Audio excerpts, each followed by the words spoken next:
An orca off the coast of South Africa has been filmed for the first time, carrying out what's being described as an unprecedented and astonishing attack against one of the world's most feared predators, the great white shark. Earlier, I spoke to Esther Jacobs from Keep Fin Alive, who was on the boat when the event was captured, and Dr. Alison Towner, a shark biologist from Rhodes University in Grahamstown. We had arrived there to look at port and starboard, notorious orcas. We got the call to say they were in the bay. So I jumped on my friend's dive boat to go find them. And it was crazy because they were like separate the whole time. We didn't really see them together. And then we started to follow starboard.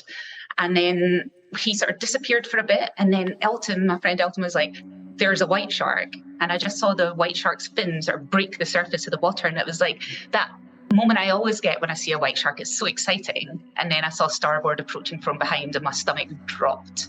It was actually very devastating to then see starboard just thrust forward and then grab the white shark in its jaws.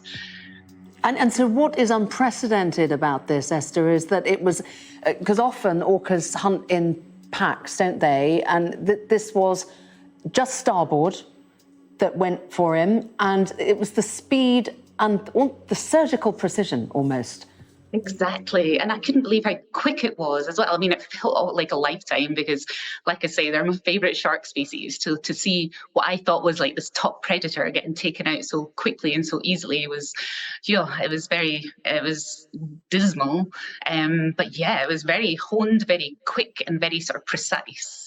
And Alison, I've been reading that in South Africa there have been carcasses of sharks washing up, many of whom without their livers, some of them with orca bites. Is this a new thing that that the orcas are targeting?